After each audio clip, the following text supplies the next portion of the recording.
gosti, dragi prijatelji Gradskog muzeja Vukovar. Danas je 18. svibnja, Međunarodni dan muzeja. Generalni sekretar UNESCO-a, a njegova podorganizacija je ICOM UNESCO, proglasila je ovaj dan u želji da svi muzeji svijeta ukažu na vrijednosti kulturne baštine i na obvezu svih nas da čuvamo kulturnu baštinu i da ju prezentiramo širokoj javnosti. Današnji dan i Međunarodni dan muzeja odvija se pod motom memorija i kreativnosti. Gradski muzej Vukovar je upravo za ovu prigodu imao priliku predstaviti jednog od naših sugrađana kroz njegovu dugogodišnju djelatnost kojom je zapravo i povezao prošlost, a s obzirom da i danas aktivno sudjeluje u likovnom i kulturnom životu Vukovara, predstavlja i našu sadašnjost i naravno upućuje nas na budućnost. A upravo njegov izričaj i pokazuje izrazitu kreativnost kojom nas prati kroz cijeli svoj radni vijek.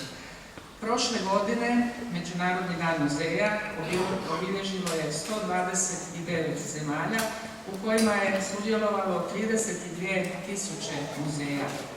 Iz Hrvatske sa 300 događanja pridružilo se 110 muzeja. Međunarodni dan muzeja je dakle i spona između svih onih koji čuvaju kulturnu baštinu, a između vas koji pratite ta zbivanja i koji svojim sudjelovanjem činite taj važan kulturni trenutak.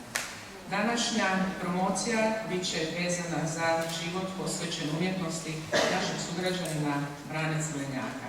Izdavač ove monografije je Gradski muzej Vukovar, našeg autora, muzejskog savjetnika Zdravka Đeljkovića. Izdanje ove knjige u potpunosti je financiralo grad Vukovar, pa se ovom prigodom i zahvaljujemo načelniku Vukovara Željku Salovu na razumijevanju i potpori izdanju ove knjige. U današnjoj promociji sudjelovat će gospođa profesor dr. Helena Stavljić-Tomić, dekanica Umjetničke akademije iz Osijeka, naš Zdravko Dvojković, ujedno i autor. Sudjelovat će gradonačelnik Vukovara Željko Sabo, a uz ovu našu promociju priključit će nam se i gosti i prijatelji, gospodin Antun Babić, akademski kipar i grafičar iz Vinkovaca, i Bogdan Mesinger, književnik i likovni kritičar. I stalni suradnici, rekla bih, i stalni pratitelji naših sugrađanina Brane Crvenjaka. Sada evo pozivam Zorana Cikovca da našom slovesnom himnom, pjesmom o našem voljenom Vukovaru i otvori program promocije knjige Memorija i kreativnost uz naš život posvećen umjetnosti profesora Brane Crvenjaka.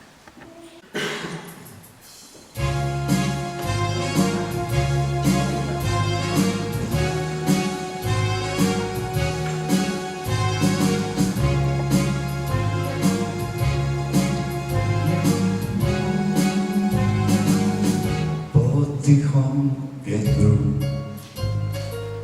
u šapat lišća i cvijeća svojih sugrađana i čini nam se da o njima sve znamo, kako protiče vrijeme. Oni nam postaju stalni u mislima i vezi kada govorimo o našem gradu, ali možda i zaboravljamo gdje su sve i što su sve činili za Vukovar u tom svom životnom vijeku. Pa ću vam pročitati evo nekoliko natuknica koji se vežu za život profesora Crvenjaka od one davne 1930. godine kada je rođen ovdje u gradu gdje je završio gimnaziju. Zatim je diplomirao književnost i hrvatski jezik na Filozofskom fakultetu u Zagrebu, a za vrijeme studija pohađao je slikarske tečajeve na Zagrebačkoj akademiji likovnih umjetnosti i prijateljovao sa brojnim akademskim slikarima i kiparima kao što su, evo ovdje, Antun Babić, Želimir Janeš, Ante Despot, Miro Vuco i mnogi drugi. Od 1959. do 1964. kustos je u zbirci Bauer i Galerije umjetnina u Vukovaru. Profesor je književnosti na Vukovarskoj gimnaziji 34 godine, a potom profesor u školi primijenjene umjetnosti u Zagrebu u vrijeme progonstva. tada odlazi i u mirovinu. Počinje slikati davne 47. godine, a ta aktivnost ga ne napušta ni do današnjih dana. U kiparstvu je ostvario niz portreta, svi se sjećamo nedavnog otvaranja obnovljene kuće Lavoslava Ružičke, gdje je napravio njegov portret, ali evo tu je i Stjepan Supan, Tomo Goreta, Vladimir Nazor, Moša Pijade, Nikola Andrić. Posebno je važna njegova medaljerska djelatnost koja traje od 57. godine. Tematski većinom vezana za Vukovar i za izložbe numizmatičara, spomen medalje grada te medalje i plakete za javna priznanja grada Vukovara. Uz je niz unutarnjih dekoracija, svi ćemo se prisjetiti našeg izletišta Vučedol i tamo u terakoti napravljeni segmenata iz života starih Vučedolaca. Izdao je 3 grafičke mape, to su Moj Vukovar, Vukovar u starim razglednicama, Dunavski atelje. Posebno nam značajne one koje su izdane u vrijeme života u progonstvu i kada su nas i njegove stare mape i ove nove podsjećale na naš voljeni Vukovar. U izložbi čitav niz, desetine koje je napravio, najviše ih je naravno bilo u Vukovaru. No izlagao i u Italiji, izlagao u Beogradu, u Brčkom, u Iloku, u Svetozareu, u Zagrebu i Osijeku. Medalje na skupnim izložbama su posebno značajne jer je izlagao u Budimpešti, Lisabonu, Firenci, Berlinu, Parizu. Objavljivao je niz članaka vezanih za umjetnost ili teme vezane za Vukovar u godišnjacima, u časopisima pod ogleda Godišnjaka Matice Hrvatske u Vinkovcima, časopisu Revija, Telegramu, školskim novinama, a naravno i našim vukovarskim novinama i vinkovačkim novostima. Napisao je knjige, svi ćete se podsjetiti jer ste ih čitali i rado se u njih zavirivali da biste, evo, opet i ponovno se podsjetili na prošlost Vukovara, kao što je razvitak vukovarskih ulica koja je doživjela 2 izdanja, Vukovar i Vukovarci, ribolov u Vukovaru kroz stoljeća, dimenzije zločina počinjene u Vukovaru 1991. godine, sudjelovao je u skupnim izdanjima Vukovar ponos Hrvatske, gdje je kao urednik koji je pripremao, opisao je o Hrvatskom domu i u hrvatskoj riječi u Srijemu, a izdao je zbirku pjesama Zapise. Spominje se u literaturi hrvatskog leksikona, u hrvatskom biografskom leksikonu, u enciklopediji hrvatske umjetnosti i enciklopediji hrvatske umjetnosti i kulture čitavom nizu napisa.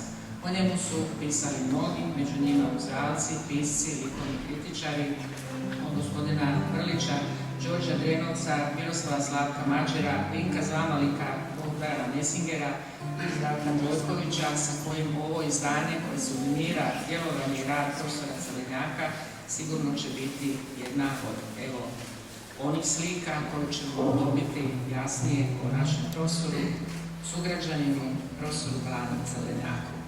Uz ovu promociju priredili smo i samo dio, svojevrsnu skicu njegovih slikarskih ili kiparskih ili pisanih izdanja.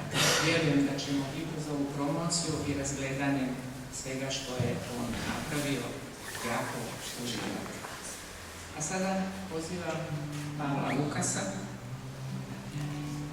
da čitanjem teksta zapravo iz uvodnika profesora Zdravka Vojkovića da nas malo upozna sa temom koju je profesor Vojković napisao pod naslovom U ritmu rijeka, Vuke i Dunava.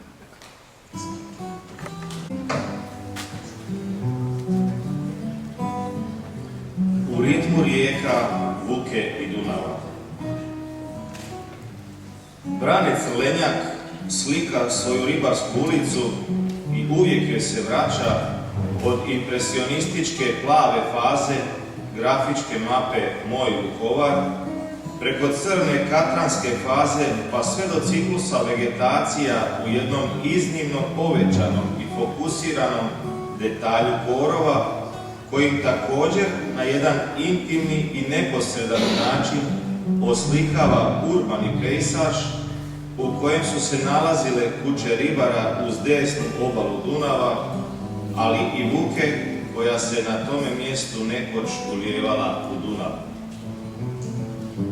U svemu tome treba ostaviti dovoljno prostora i za riječi, ali dati priliku i oku da pokuša obuhvatiti i proputovati kroz ovaj artistički svijet i život posvećen umjetnosti u dijelu koje je tako mnogoliko, sveobuhvatno i u divergentnim pravcima razotkriveno, prikazano, dočarano i realizirano na način nepretencioznog, prirodnog i eruptivnog, intuitivnog talenta koji se je izbijao sukcesivno i nenametljivo u jednom blagom kontinuitetu, uzdižući se i putujući na valovima osobne likovne senzibilnosti. Potrebno je odrediti one silnice i one sastavnice koje ga tvore i od kojih je sazdan taj svijet, čineći se upravo u svojoj prepletenosti, elastičnosti, mnogolikovnosti, duhovnosti, u svojoj transparentnosti i prozračnosti poput paukove mreže ili možda ribarske mreže raširene na obali Dunava. Zaplesti se u okna ove ribarske mreže moguće je i lako, jer ih je veliki broj kao i kod Celenjakovih slikarskih i kiparskih ciklusa, osvrta, knjiga, pjesama, grafika, skulptura, slika, ilustracija, medalja i svih ostalih zavrzlama i zapleta u koje bismo mogli upasti. Jedan čvrsti oslonac, jasni trak sunca i svjetla vidim u jednom oknu ribarske mreže u Celenjakovoj čvrstoj povezanosti s gradom Vukovarom, u svim elementima i svim porama života i opstojnosti jednoga i drugoga. Vukovar je ona nepromjenjiva okosnica, uvijek prisutna u Celenjakovom dijelu, s kojom on u svojoj imaginaciji sve počinje, u kojoj se nalazi i iz koje nikada ne izlazi, u kojoj se suvereno kreće, transformira, što više možemo ga poistovjetiti s njom, odnosno s onim što ona predstavlja. To je grad u svojoj sveobuhvatnosti. U tu nemirnu, brzu i postojanu maticu koja nosi sve u svom nikada nemirujućem srcu rijeke, uključio je svoj život koji postoji samo za likovno i umjetničko stvaralaštvo, koje se razvija intuitivno i gori neugaslim strasnim plamenom, ne ograničavajući svoje domete. U Vukovaru i za Vukovar živi svoju sudbinu, svoj život i svoju nadarenost potvrđujući identitet grada i svjedočeći za njega svojim radom i svojom umjetnošću. I tako su već na početku sve veličine bile zadane. Ali žurbe nije bilo ni tada, ni danas. Red veličina je ostao isti. Tu je grad Vukovar, od kojih se ne odvaja niti u vrijeme progonstva 1991. naprotiv. Tada mu posvećuje još više pažnje i ljubavi, slikajući žešće, modelirajući još i više, ne smanjujući svoje aktivnosti, već povećavajući dinamiku rada. Opus se razvijao staloženo, mirno i konstantno, nema u njemu eksistatičnosti i nemira, jer se sve odvija u ritmu rijeka Vuke i Dunava.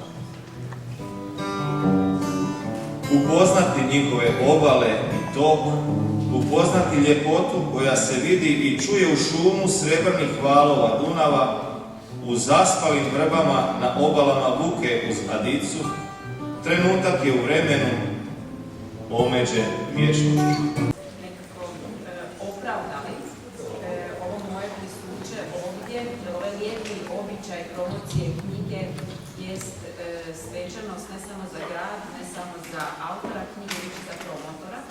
A kada kažem opravdali, onda moram reći da je moje primarno iskustvo čitanja literature a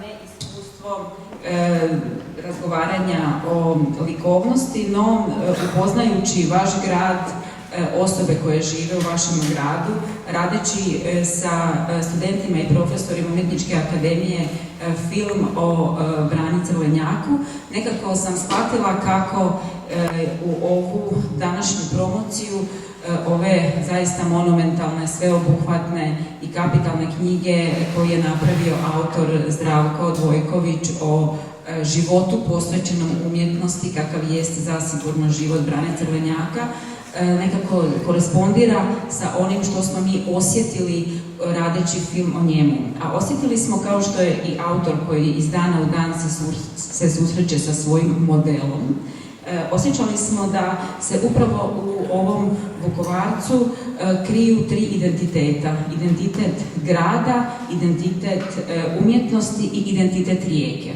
Ta tri identiteta se sjajno prekriču ne samo kroz ovu vizualnu priču koja je bila uvod u ovo moje govorenje, već i kroz knjigu koju danas trebamo predstaviti, jer čuli ste nekoliko uvodnih fragmenata kako je autor otvorio priču, biografsku priču o Brani Crvenjaku, koje su sjajno korespondirale upravo sa ovim zvukovima gitare, pa vam se činilo da ne znate nalazite li se možda na mjestu gdje se govore poetski tekstovi, jeste li sigurni da govorimo o monografiji, ili je možda upravo pristup Dvojkovićev onaj koji spaja i riječ i sliku, pokušavajući pretopiti dvije biografije, biografiju grada i biografiju osobe o kojoj piše.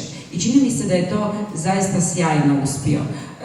Brane Crvenjak nije neintrigantna osoba, ovo nije prva priča o njemu, ali je to zasigurno do sada i najrazličitija, najintimnija i najsveobuhvatniji pogled na život i djelovanje ovog autora koji voli reći: ja sam primarno Srijemac, ovdje vam Srijem počinje ili završava Slavonija. Ja želim da se o meni govori isključivo iz te vizure, a želim da se kroz vizuru Srijema govori i o Vukovaru, jer Vukovar je onaj prostor koji određuje mene i sve ono što radim. Zbog toga o ovoj monografiji možemo govoriti i kao o jednom vizualnom ljetopisu grada koji izuzetno podsjeća na vukovarski spomenar koji je napisao Pavao Pavličić, također Vukovarac, ali on je obično pisao iz prostora izvan Vukovara, dakle Zagrepčanin koji živi u Zagrebu, Vukovarac koji živi u Zagrebu dolazi i sjeća se nostalgično, nježno, intimno svoga odrastanja o Vukovaru, a Zdravko Dvojković je taj spomenar grada pisao kroz osobu koju sreće svakodnevno, kroz interpretaciju njegovog likovnog izričaja, kroz njegove vedute grada, kroz njegove medalje, kroz njegove različite faze. I ja mislim da je izuzetno značajno upravo ovakav jedan vertikalni i horizontalni pogled na Brane Crvenjaka, jer tek kroz puninu prostora koje njega određuje može se shvatiti sve ono što se ovdje u ovih nekoliko slika prepoznaje. I otpor, i identitet, i nostalgija, i krik za onim izgubljenim ulicama vukovarskim u kojima je bio prije nego što je morao napustiti grad Vukovar tih teških 90. godina Brane sa svojom obitelji. Dakle, čini mi se da je jedna tradicija i spontane kulture i javne kulture i upućenosti u kritički i likovni, kritički mislim pri tome na recepciju tekstova o Brani Crvenjaku i na ono što je sam Brane Crvenjak napravio. Dakle, ti svi slojevi se prepoznaju u ovoj monografiji koja će zasigurno biti ona ne samo vezana uz spomenar o gradu, već će od jedne osobe koja je gradom određena, od njegove rijeke, ne samo jedne nego dvije, stvoriti jedan mitski prostor koji će zasigurno čitatelja potaknuti ne samo doći u grad Vukovar, već i pročitati ono što je o njemu i o njegovim ulicama i ribarima pričao Brane Crlenjak, zapitati se zašto su upravo te osobe na njegovim medaljama one koje su zaslužile njegovu pozornost. Isto tako će pokušati vidjeti i kroz interpretaciju Zdravka Dvojkovića odgonetnuti zašto Brane najčešće na svojim slikama ima motive ulica i krovova, a ljudi su nešto što nisu toliko njemu intrigantni, osim oni bližnji. Dakle, bližnji, njegova supruga, njegova kćer, njegovi unuci su oni koji se prepoznaju i u njegovom likovnom i u kiparskom radu i zbog toga ta blizina Dvojkovića i Crlenjaka jest ono što nas zaista uvlači u čitanje ove knjige i u razotkrivanje, reći ću tako, jednog labirinta nazvanog Brane Crlenjak. Jednog labirinta umjetničkog, prije svega jednog labirinta grada, jednog labirinta svakodnevice koja se nekako nježno razotkriva iz osobne percepcije i osobne energije povjesničara umjetnosti, galerista, likovnog kritičara, esejista, slikara, pjesnika i profesora Zdravka Dvojkovića. Zato ja čestitam na prepoznavanju njegove, reći ću tako, udubljenosti u prostor i u osobe koje taj prostor čine. Čestitam Muzeju grada Vukovara, čestitam posebice, dakle Gradskom muzeju Vukovara, čestitam posebice, to je rijetkost, da će, moram to reći, bez obzira što se danas šuti, ali moram reći da su rijetki oni političari koji prepoznaju kulturu kao jedan vid i svoje osobnosti, osebujnosti i reći ću tako nježne političke promidžbe, tako da mi je drago kada dolazimo u prostore gdje oni koji trenutno dominiraju njime na ovoj drugoj sceni izvan kulture ulažu u tu istu kulturu jer su svjesni da je kultura ta koja im nudi identitet koji žele projicirati, a ovaj vukovarski likovni spomenar, reći ću, je jedan mogući smjer očuvanja i obnove ne samo urbane tradicije grada Vukovara, već onog jakog i jasnog srednjoevropskog građanskog prostora kojeg je dio i Vukovar, i Dunav, i Brane Crlenjak. Hvala vam. Srdačno pozdravljam i moram reći da nisam imao tu sreću ili blagoslov kao mnogi, možda ovdje u ovoj dvorani kojima je profesor Crlenjak bio profesor. Ja sam odlučio za jednu drugu školu, rekreativnu školu gdje on nije radio, ali sam imao prilike još kao srednjoškolac ili mladić slušati od moje tadašnje djevojke koja je on bio razrednik o svemu bogatstvu njegovog rada kao profesor. Da li osjećate možda danas u Vukovaru neku različitost i kroz ovaj događaj? Obično bi se ovako skupili ili bilo gdje u nekom drugom gradu i govorili o nekome ko je umro. Ovakve stvari se događaju, odavati priznanje ljudima, izdavati knjige o njegovom životu. Obično nam se događaju kad netko umre, onda nam je on jako dobar i onda se sjetimo svih njegovih bogatstava, njegovih vrijednosti i tek kad je umro, mi mu dajemo to priznanje. A on to ne zna. Ali eto, to priznanje dobiju članovi njegove obitelji i tako.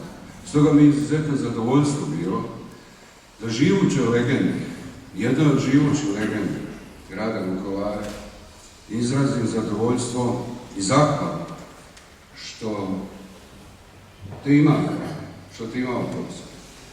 I hvala ti na svemu i nadam se da će mi onu bistu tamo oko naše kapele i dvorca onoga našeg Nikolu Andriću, tvog Nikola Andrića kojeg si nam tamo darivao i da će nam konzervatori dozvoliti, a želimo urediti i ono oko te biske. Puno sam čuo, puno lijepih stvari koje sam naučio kao gradonačelnik u našem razgovoru, a nadam se da ćete vi kroz ovu monografiju imati puno pročitati i podsjetiti, kako kaže, fotografije podsjećaju, pa da ćete se podsjetiti svoje mladosti. Hvala.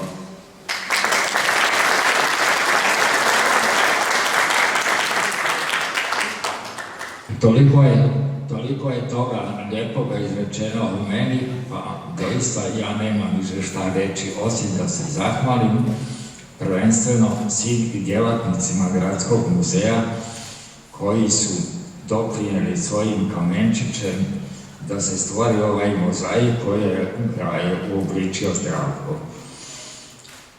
Doista sam zahvalan Zdravku jer je uložio ogroman napor i trud da to konačno djelo postaje.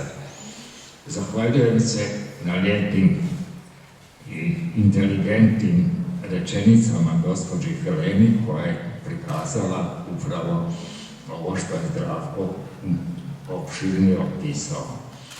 Zahvaljujem se i gradonačelniku jer bez njegove pomoći i donacije ta knjiga ne bi mogla izgledati. Zahvaljujem se i svima vama koji su se odazvali u ovom vremenu i došli. Hvala vam još jedanput svima.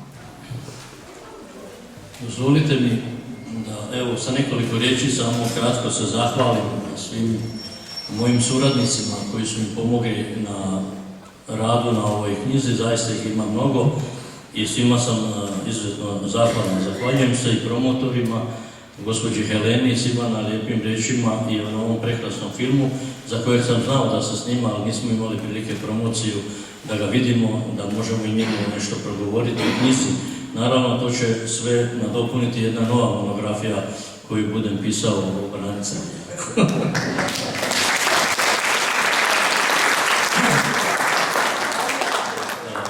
Zaista neću dužiti, ali prije evo zahvale svima. Još želim reći ono što je govorila Ruža i gradonačelnik i o profesoru Celenjaku, kako se to sve odigralo. Godinu dana sam ja to pisao i još sam trebao godinu dana nastaviti, ali profesor je rekao, pa Zdravko, daj brže završi, ja mogu umrijeti, pa neće to biti gotovo. Kaže, daj brže. Onda smo morali to završiti.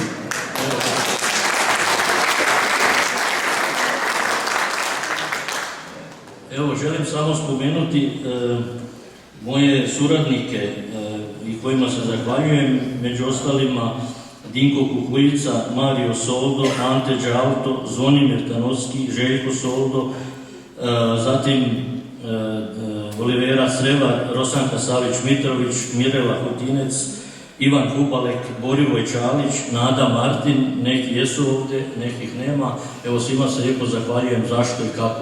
Tako što su bili moje oči i uši koje su tragale za podacima o profesorovom radu, ranijim školama, prije gimnazije i svim drugim detaljima koji su tu bili. Isto tako zahvaljujem se i kolegama i prijateljima iz poglavarstva, gospođi Dragici i ostalim pročelnicima koji su pomogli da sve to dođe na svoje mjesto.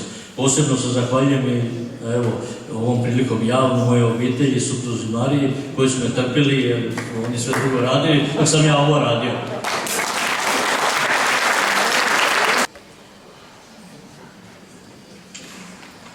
Branimir Crlenjak je primjer sretnog umjetnika koji je od početka svog djelovanja bio od sredine u kojoj živi iskreno prihvaćen kao profesor i kao umjetnik, te kao kulturni djelatnik vrlo širokog raspona koji je ovdje inicirao mnoge važne kulturne događaje. Brane je pored profesure na Vukovarskoj gimnaziji niz godina vodio galerijsku zbirku Bauer, organizirao razne izložbe, od kojih ovdje posebice spominjem prvu medaljersku izložbu u Hrvatskoj koja je priređena u Vukovaru, zatim vjerojatno prvu izložbu dječjih likovnih radova u Slavoniji, te posebno značajnu izložbu hrvatske skulpture na Vučedoru. Brane je svom gradu posvetio nekoliko knjiga, u kojima se bavio rječnikom dunavskih ribara, nazivljem ribarskih alata, a posebno je pratio promjene nazivlja vukovarskih ulica ovisno o promjeni političkih režima, a u suradnji je objavio potresnu knjigu o ratnim zbivanjima u Vukovaru. Objavio je 2 mape reprodukcija crteža s arhitektonskim motivima Vukovara. Ne treba zanemariti ni njegovu zadnju knjigu, u kojoj kroz poetsku formu progovara o doživljaju života i o nekim bitnim društvenim pitanjima. Brane Crlenjak je u izvjesnom smislu vukovarski homo universalis. Braneta sam upoznao početkom 60-ih posredovanjem našeg zajedničkog prijatelja, također Srijemca, pjesnika Slavonije Miroslava Mađara. U to vrijeme Brane je već bio zaokupljen medaljerstvom, a posebno je u ozračju Janeša iskušavao mogućnost taktila. Tada je nastala njegova reprezentativna medalja posvećena Veslačkom klubu u Vukovaru. Iz tih ranijih godina je njegova medalja u spomen staroj pošti u Vukovaru, koja pokazuje antička izvorišta medalje. Tijekom godina njegov medaljarski opus rastao je do zavidnih dimenzija, a Brane je u hrvatskim i međunarodnim okvirima, u okviru niza svjetskih izložaba FIDEM-a, sve jasnije bivao prepoznat kao originalan medalje. U toj velikoj produkciji ima naravno oscilacija, ali se bez mnogo napora može izabrati jedna reprezentativna kolekcija. Posebnu vrijednost predstavljaju njegove portretne medalje, posebice Ive Supeka, A.G. Matoša, Dragutina Tadijanovića, Miroslava Krleže, Bogdana Mesingera. Ne treba zaboraviti ni onaj niz posvećen Svetom Boni. U ovom sjećanju ne želim izostaviti ni značenje poticaja koje je u tim ranim danima imao njegov primjer za mene. Potaknut njegovim primjerom i ja sam se okušao u medaljerstvu. U to rano doba Crljenac se bavio slikanjem na tamnoj asfaltnoj crnoj podlozi po kojoj je kombinirao detalje intenzivnih boja. Stvarao je dojam dragocjene starine, slagao je svoje forme s izrazitim estetskim osjećanjem. Ova estetska komponenta prevladavat će u mnogim Branetovim likovnim ostvarajima. Veliki zaokret u slikarstvu načinio je Brane svojim ciklusom poliperspektivnih vukovarskih ulica u kojima je vizura originalno pomaknuta, a umjesto teških asfaltnih boja zasjale su svjetle boje. To je bio originalan odmak od opće prihvaćenog pogleda. U vrijeme progonstva Brane se vraća svojim motovima vukovarskih ulica i slika velik niz lirski ugođenih pejzaža. Po povratku u Vukovar razvija neke varijante svog kolorizma. Brane je za grad Vukovar načinio nekoliko kipova postavljenih u javne prostore. Većina ih je u međuvremenu nestala. Radilo se o nekoliko portretnih spomen obilježja, kao što je Stjepan Supac, a u novije doba to je Lavoslav Ružička. Na travnjake nekih osnovnih škola bile su postavljene njegove skulpture djevojčice i dječaka koje su također nestale. Srećom sačuvani su originali u gipsu. Međutim, ono što je posebno vrijedno u ovom kiparskom opusu, to je njegov ciklus dunavskih kupačica koji kao da je nastao u jednom kipu, iako se radi o 30-ak manjih kipova u terakoti, u kojima je na duhovit način kombinirao industrijsku proizvedenu šuplju opeku i žensko tijelo. Svi likovi nose neka zajednička obilježja kao što je mekoća, toplina i čulnost, a opet svako djelo je komad za sebe. Likovi su tipizirani, ali svaki od njih živi svojim životom. Ova cjelina je Branetovo remek djelo. Na kraju bi zaključio, Brane Crlenjak je likovnu umjetnost Vukovara i Vukovaraca 20. stoljeća sam iznio izvan i iznad lokalnih okvira. I zato je ova monografija bila dug sredine prema umjetniku. Hvala. Rekao sam Milicu da se moliše da kažem nekoliko riječi o prijatelju i umjetniku Brane Crlenjaku kao medaljeru. Međutim, moj prijatelj Babić već rekao mnogo bitne stvari. Rekao bih na kraju samo još jedno, da bismo shvatili veličinu nekog čovjeka, nekog stvaralca, nije dovoljno staviti ga u lokalne zavičajne okvire, znači ovo je prirodno bilo težište. Treba staviti u nacionalne i nacionalno povijesne okvire. Kako je mjesto Brane Crnjaka u povijesti hrvatske kulture? Čini se možda preuzetnim postaviti ovo pitanje, ali možemo odgovoriti na njega. Upravo kada govorimo o medaljerstvu. Hrvatsko medaljerstvo je jedno od najstarijih u svijetu, u Europi. Ono počinje, ako govorimo o autorima medalja, u 15. stoljeću, 1458. nastaje prva medalja koju je izradio jedan hrvatski umjetnik, Pavo Antojević u Dubrovniku, ali nastaje ne u Dubrovniku, nego u Napulju. Prvu dubrovačku medalju napravio je ne Dubrovčanin, nego umjetnik iz Napulja. Vidimo kako je hrvatska kultura urasla u Europu prije gotovo 600 godina. Medalja, ukoliko god bila malena, ima posebno izuzetno veliko značenje, jer ona zapravo bilježi nacionalnu svijest naroda. Umjetnik medalje je više nego umjetnik minijature.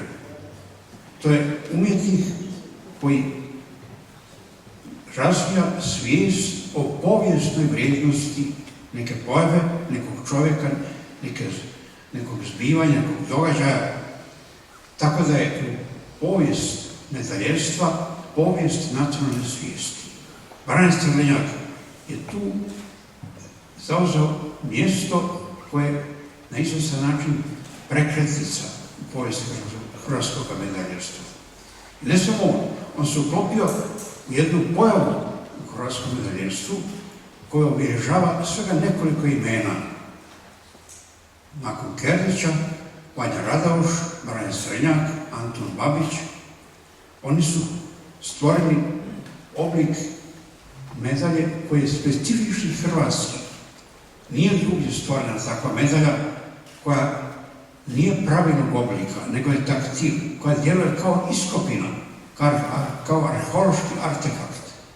Tu je Crnjak jedan od tvoraca toga stila, koji je specifično naš. On je također kao organizator medaljerstva, autor izložbe, prve izložbe hrvatskih plaketa i medalja.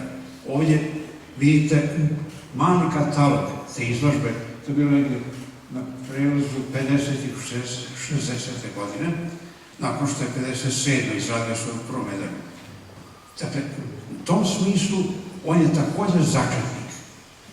33 godine traje trijenale hrvatskog medaljerstva i male plastike. On je začeo taj tip izlaganja. On je stvorio svijest o tom mediju. I to je njegovo nacionalno povijesno značenje. U malom formatu, u jednom malom mediju, on je ostvario prekretnicu koja je nacionalno značajna. Kao toliko mi znam.